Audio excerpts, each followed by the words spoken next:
10 at 10. Gunshots. I don't know, it wasn't very far from my trailer. You know, the first one. Robberies, car theft, violence, crimes in the valley happening more often in certain neighborhoods. Good evening, everyone. Thanks for joining us tonight. Police track where and what's going on, finding trends that might keep you up at night. What's going on in your backyard? Well, Valley News Team's crime and safety reporter Nicole Johnson visited the crime hotspots in the metro and shows us what's really happening. North Dakota State University. Some call it the heart of this community.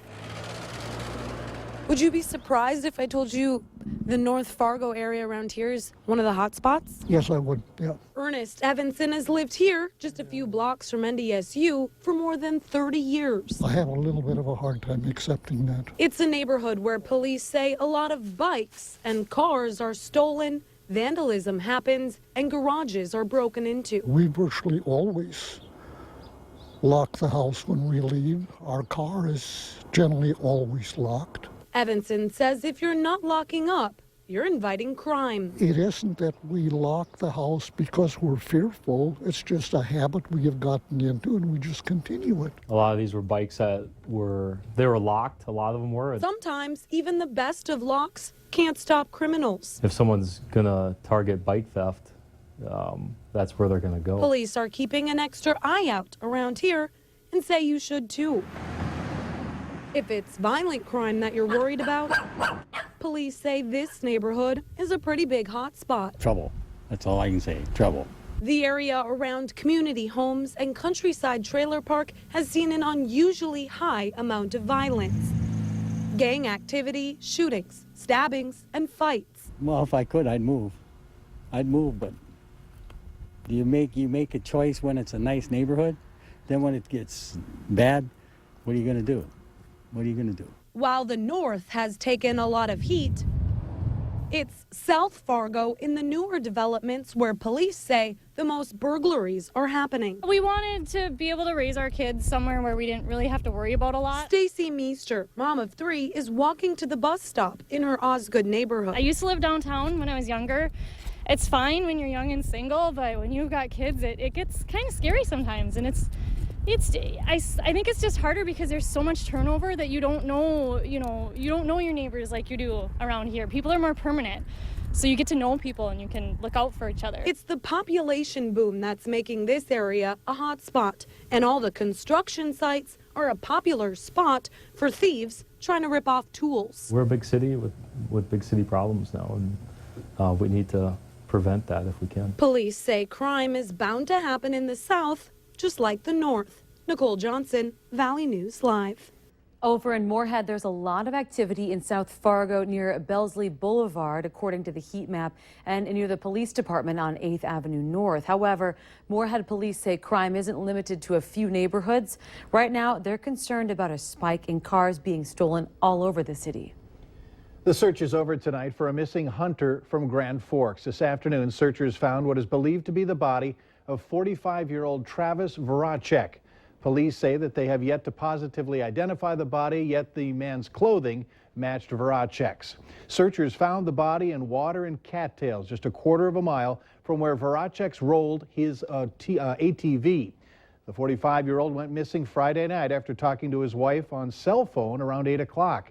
The sheriff says since about half this area is water and cattails, it would be easy to quickly become disoriented on a cold, dark night.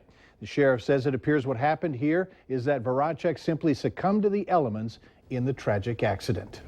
More than 24 officers, deputies, and firefighters were in Clay County Court today to show the judge they disapprove of an assault on their fellow officer. The group says, unfortunately, the sentencing wasn't as harsh as they had hoped. Faruku Latwama pleaded guilty to 4th-degree assault. The charge stems from an incident where Latwama punched a Clay County Sheriff's deputy in the head several times back in March. A firefighter was also hurt. The officers and firefighters protesting Judge Stephen Cahill say they were hoping the felony conviction would stick for life. But instead, at today's sentencing hearing, Judge Cahill ruled that Latwama's felony will be downgraded to a misdemeanor if he follows his probation guidelines.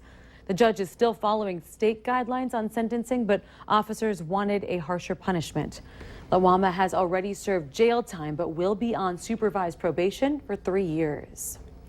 In Valley City, the idea of slimming down or altogether eliminating the police force has been the talk of town. This alongside the police chief Fred Thompson's expected retirement in January 2016. Many residents are extremely vocal about this issue, saying they believe the police force that has 13 full-time police officers is too large for the town of around 7,000 people, and they would be better served if the Barnes County Sheriff's Office took over protecting the city. I think personally that we can cut the police force down, and if that's what it takes to help the community, at least save some money, because we'll be saving a lot of money, a lot of taxpayer money, and I'm actually for disbanding it and going with the Sheriff's Department to take care of mainly all of our needs in the community. Now, we're also told that there is a petition that's about to be circulated, but it still has to be approved by the city. The petition will ask the people of Valley City whether or not they want to vote on an ordinance disbanding police department and having the Barnes County Sheriff's Department be the primary law enforcement agency. Mayor Bob Workoven says this is an extreme measure compared to what he suggested back in October, which would place administrative control of the city police department under the sheriff's office.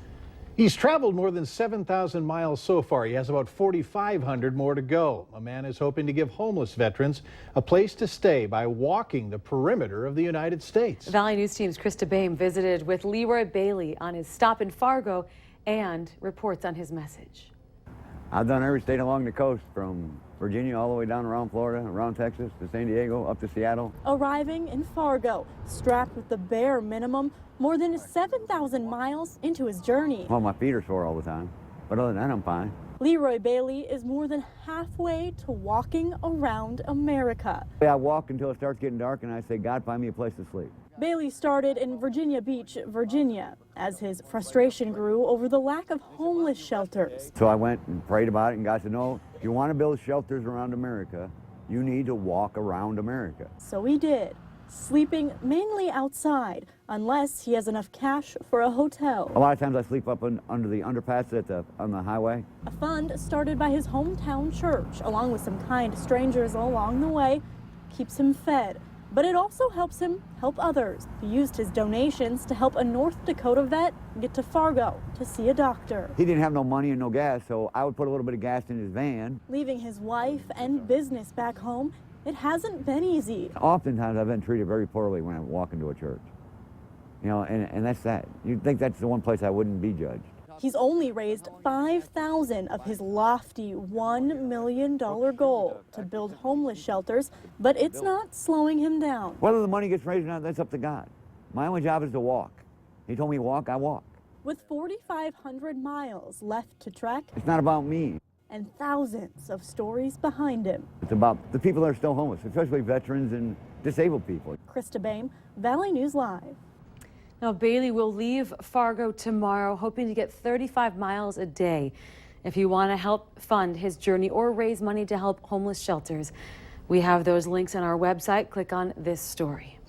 Speaking of traveling, Al Roker's doing quite a bit. We've been telling you about this all day, and the time has finally come for him to come to our area. Al Roker landed in the metro about 40 minutes ago. Many fans coming out to support Roker's visit over at the Moorhead Yumcum Center.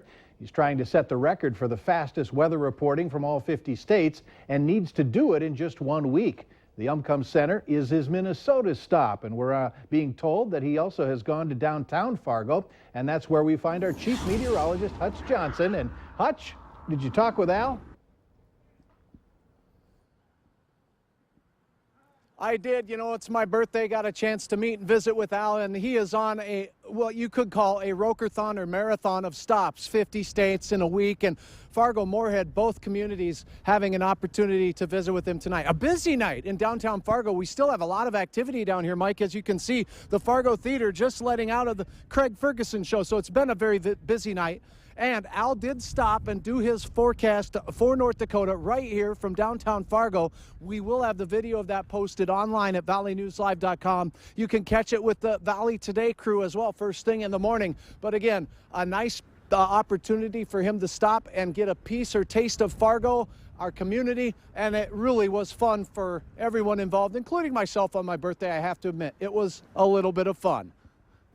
All right, thanks so much, Hutch. Exciting times there, and as you indicated, you'll get the opportunity to see the entire video of his stop in not only the Moorhead area at the Umcum Center, but also in Fargo at the Fargo Theater tomorrow on the Valley Today with Lisa Bedeau and Kyle Bosch.